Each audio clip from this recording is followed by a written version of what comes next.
Welcome back to Thriving by Nature podcast, and I am so glad that you're here. So today I wanted to start with a question, and I do not want you to just think about it on the surface. I want you to actually sit with it for a moment. When was the last time you did something, made a decision, chose a direction, not because somebody told you it was a good idea, and not because it looked impressive, not because you were afraid of what people would think because you did it, but because something deep and quiet inside of you said yes? For a lot of us, we have to actually think really hard to answer that question. And that's not judgment. It is an observation because we live in a world that is extraordinarily loud. And most of us were actually never taught how to hear our own voice inside of all of that noise. So today, we are going to talk about what it means to be lost from yourself and what it looks like when you're chasing the next shiny thing or living on the approval of others without even realizing it. I want to go into what the research says and why this happens and what it actually will cost us and how to find your way back to who you actually are. So I want to start with a story. When I present at educational conferences, sometimes I teach this story because it's pretty interesting to think about what this does cost us. So there was an article that I read in Educational Journal, and this article really impacted me quite a bit. So what it said is that there was this woman, and I think this story was called How I Landed Myself in Therapy. So there's this woman, and she's in this article, she's talking about how she was really successful as a child. Like, she played sports, she danced, she did well at school, she was doing all of the things, and everyone always told her good job. She was getting all the ribbons. She was doing everything. She was earning the grades. She looked like the peak child, doing everything and was happy. And she felt fulfilled. And she really was just living her life and her best life. She graduates from high school and she moves to college. And slowly she finds herself getting into a very, very deep depression. It becomes deeper and deeper and deeper, and she cannot figure out what is wrong. And at this time, she's in a psychology class. And she starts to realize that what is wrong is that she had her values misaligned. She was doing everything because everyone was telling her good job. So she kept dancing because she was getting the trophies. She kept getting the good grades because of the recognition. She kept doing everything because everyone was telling her good job and they were filling her cup. And now that she is in college, it's so different. Whereas her professors are not telling her good job all the time. They're not reaching out to her and giving her a pat on the back. She's not getting the constant approval like she was. And because of that, she was becoming very depressed and very sad. This story really hit me because it really magnifies how loud the world is and how extrinsic motivation actually really, really affects us.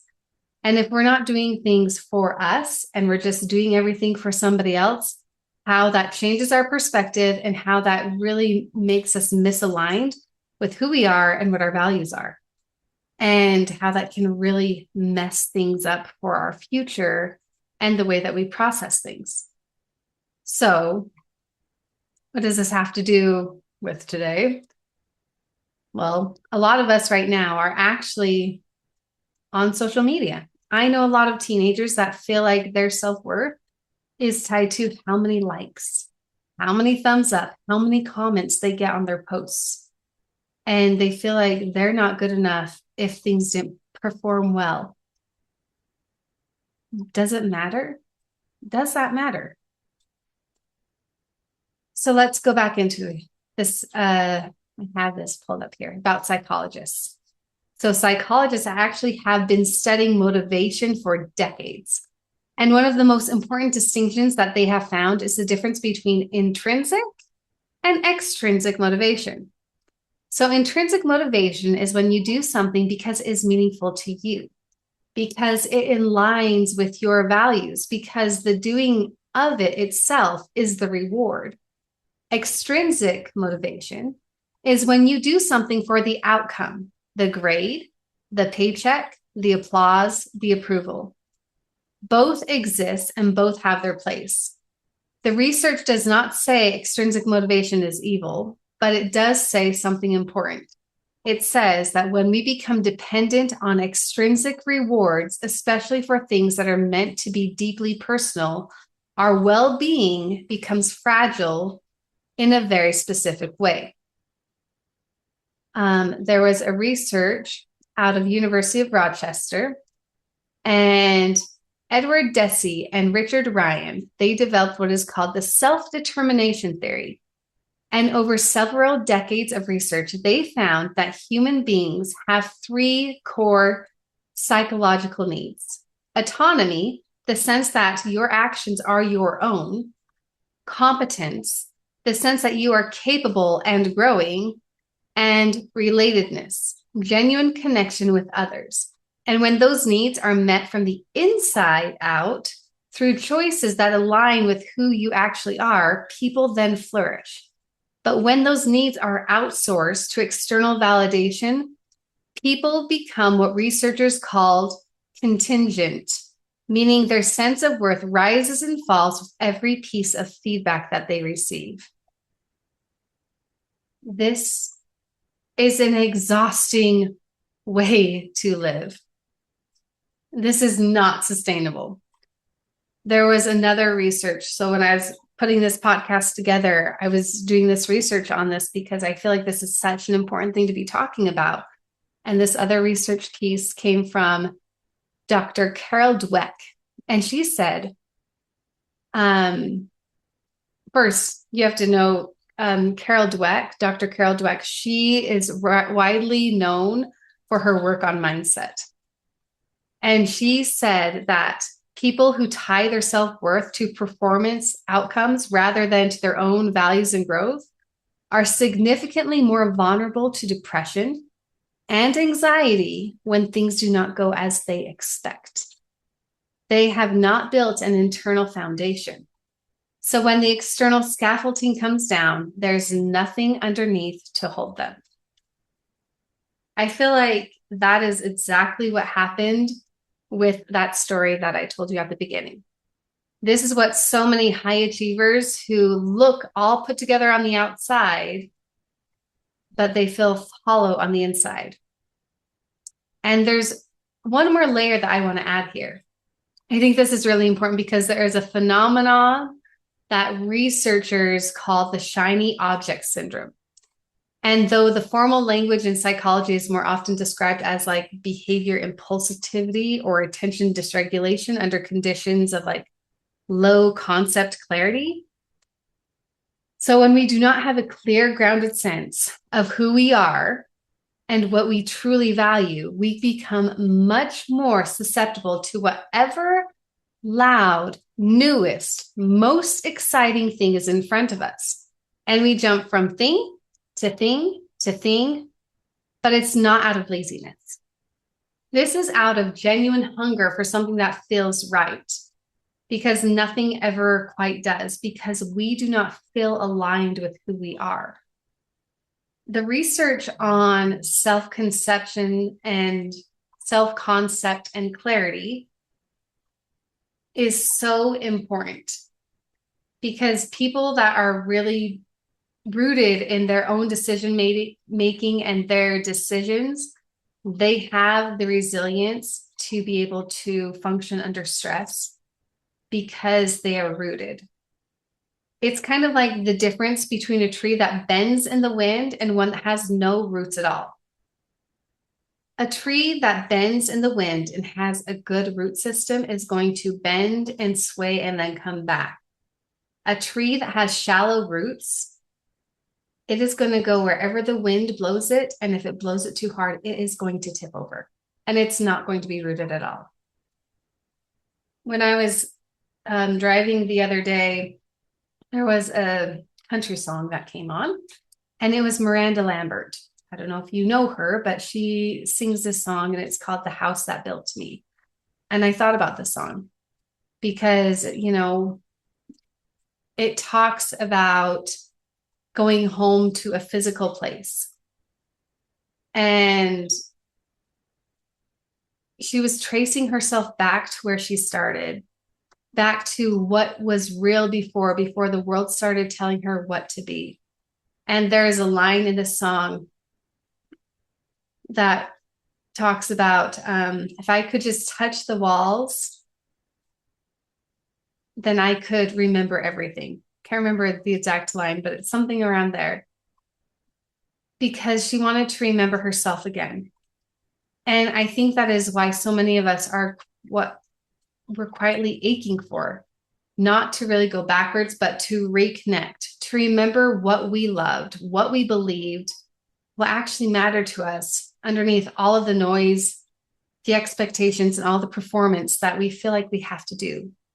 Because you cannot find your way forward if you do not know who is doing the walking. Many of you who are listening to my podcast know that I am a Montessori educator. And in Montessori education, one of the foundational principles is that children are naturally motivated to learn, not because of stickers, not because of grades or praises, but because the drive to understand and to grow is literally built in us. And when a child in a Montessori environment completes a piece of work, we do not say good job. Like, you do not say good job. That is something you do not say in a Montessori environment. We say, wow, how does that make you feel? What colors do you love? What did you notice? What do you want to do next? What are you going to do with this?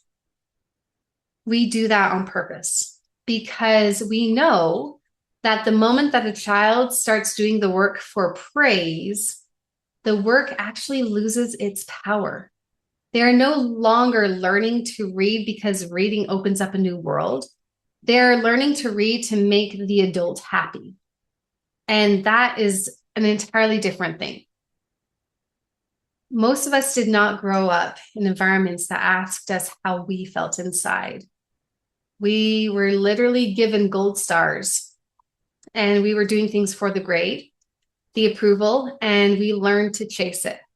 And that's not our fault. And a lot of us are adults now, and now we can choose differently. So what would it look like to start making decisions based off of what aligns with your values rather than what earns you the most approval? And what would it look like to pause before the next shiny object and opportunity comes into place? What would it be like to just see if this direction actually aligns with yourself? Because I often will talk about there is power in the pause, because the pause is everything. The pause is the beginning of coming home. So I never want to leave a podcast without giving you guys something to actually try and build your skill set with. So I came up with 3 things to carry with you. These are grounded, they're practical, and these are things that you can do to start building this intrinsic motivation right now. So, number 1, name your values before the world names them for you. Most people never actually sat down and wrote out their actual values. I think so many of us write down things on a vision board, or we'll write down things that look good or things that we think other people want. But I'm talking about the real ones, the ones that feel like you, the ones that you do for a good reason. So this week, if you would like to try this, I invite you to write down 5 things that matter to you more than anything else. I'm not talking about goals. I'm talking of values. I'm talking about things like creativity, honesty, family, faith, freedom, integrity, simplicity, growth. When you look at your calendar after you write down those values, how much of your life is actually organized around these values? Because the gap between your values and your calendar is where a lot of people start to get lost. Okay, so number 2, I want you to start getting suspicious of urgency, because shiny thing syndrome is wrapped around urgency. This is limited time. There are limited spots. You do not want to miss this. Urgency is not always dishonest, but it's loud. And when things are really loud, it's an enemy of just that discernment of what you should be doing. So I want to encourage you that when something becomes very exciting or crosses your path, just practice the pause here. Give yourself 24 hours before you say yes. Ask yourself, does this align with your values? And if it does, go for it. If it doesn't, there is always another direction. Okay, number 3, build an internal feedback system. So in the story I said at the beginning, the woman never had a feedback system. She only ever looked for the outward signals that were coming. And she felt like if she's getting those outward signals, then she was on the right track. But when those signals disappeared, she had nothing to navigate with. So you need to start developing yours. So at the end of each day, ask yourself 2 simple questions. What did I do that felt genuinely like me? And then number 2, what did I do today that felt like I was performing for somebody else? Because over time, you're going to be able to see that distinction and where you are drifting. Because this is not about being perfect. This is about creating awareness. You cannot find your way home if you don't know that you've left it. So I feel like there was a lot in here. And this was a lot to think about within this podcast.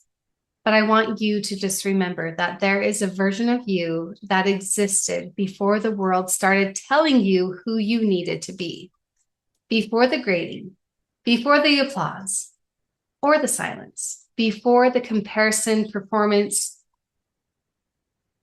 You knew that you were enough at one point in your life, and that version of you never disappeared. That version of you just got buried. Maybe it got buried under years of looking for outward permission and approval, but it is still there. And there's one who gets restless when you are living somebody else's definition of success. You are stronger than you think.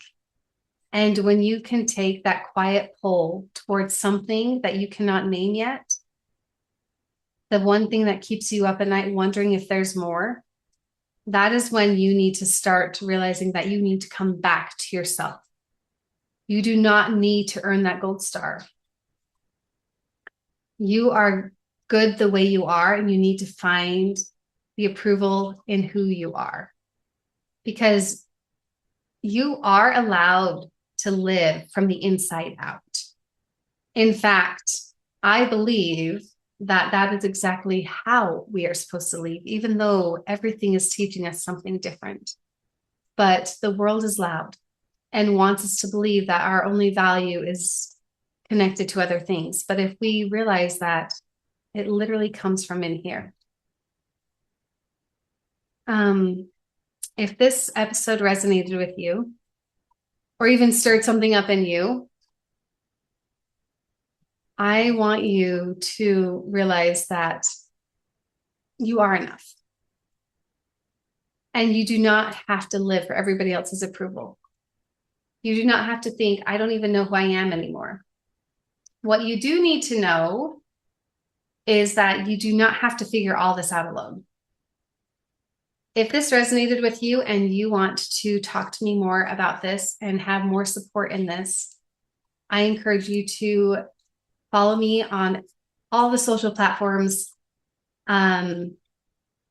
Wherever you're hearing this podcast, go ahead and like and follow there. It gets out to more people. Share this with somebody that you might think needs it, as well as you can book a free clarity call with me. I do leadership and clarity calls, and they are free. So you can actually go to my website, thrivingbynature.com, and on one of the tabs, because I don't just put it out there for everybody all the time, there is an area where you can get a free clarity call with me. And it'll open up my calendar, and you can just book a time to meet with me and to talk with me and to really find out how you can be aligned in your life.